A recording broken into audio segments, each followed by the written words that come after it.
hope you guys can hear me over the noise. Again, I have the heater running. It's about 20 degrees outside, and a few things popped up on the 70 I'm going to have to take care of. The first issue we've got is, you can tell this is all wrapped up. It's because I'm trying to keep fuel from leaking out. Discovery got a bad float in the carburetor, so I got a new one on order. It should be here tomorrow.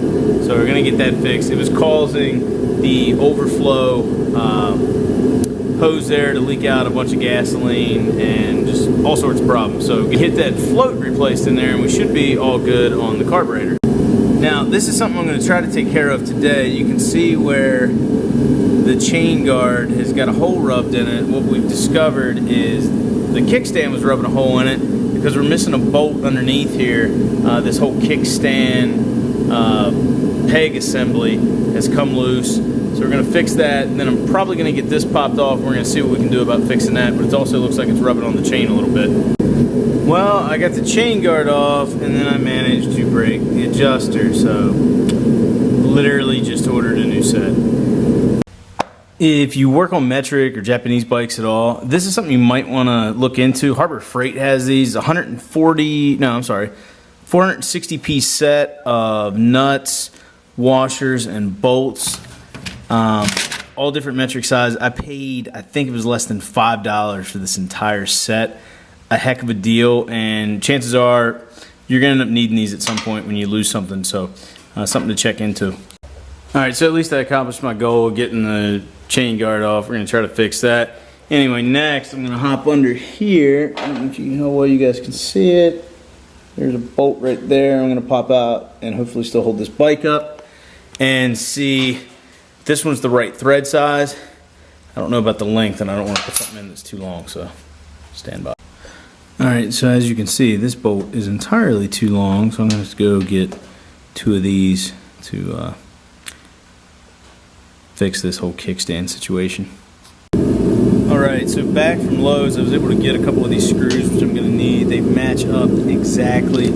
Also got a bag of lock washers. I think all in about $1.50. So we're going to get these installed. I don't know if you can see it, but oops, up under here. And that'll keep this assembly from moving, which should keep this from bumping into the chain guard.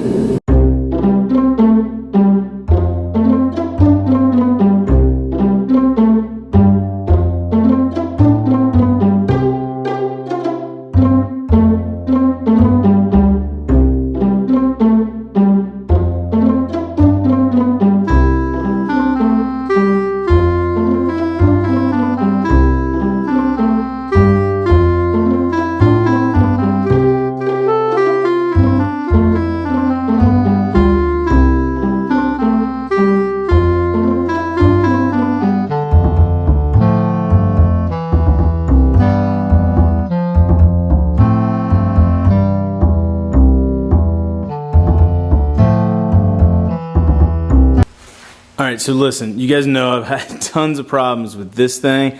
I thought it was all worked out, and then I realized, if you look right here, there's nothing here, but over on this side there is, and that's where you put the mirror, because this is off an 81 and the mirrors went over here somewhere. There's nothing to hold it. So I'm kind of back to step one. I could not figure out how to take this thing off, and finally I figured it out last night. Now you have to be really, really careful with it. If you take a small screwdriver, you can eventually, you can eventually pry this thing right off of there. And that's what I'm going to have to do, and kind of use this with the old switch again. See, it pops right off. I'm going to have to use this with the old switch again to get everything the way I want it. Okay, so here's the idea. I need to get this one back on the bike, which is the original.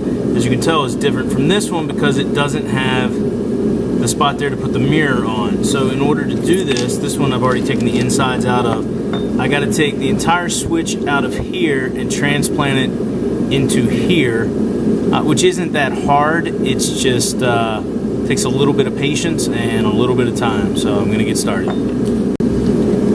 Okay, so that only took like maybe 3, 4, 5 minutes to do. If you do this at home, if anyone else is working on one of these, be very, very careful when you take this apart, because there's a spring load, or there's springs on both sides of this. One of them has a little metal connection piece, the other one has a little ball bearing, and you want to make sure those don't go flying when you release the pressure here. And basically all you're doing is just taking these 2 screws out. It allows you to pull this plate out, and you're going to put it all back in as one. Once that's together, you can pop this piece back on, and it should work. I'm going to put it back on the bike and test it, but it should work. Okay, so got the switch back on the bike. Can't fully test it because we don't have the carburetor all put together right now, and the bike actually has to be running to turn the headlight on and test the high-low beam. But still pretty good day. Got the chain guard off the back. We got another one of these on order, actually, for both sides. And we got the bolts put back down underneath the, you can see them right there, underneath the pegs and side stand assembly, so that ought to keep it from rubbing so bad on the chain guard. All in all, not a bad day. Hope you guys enjoyed today's video, and we will see you again soon. Part of the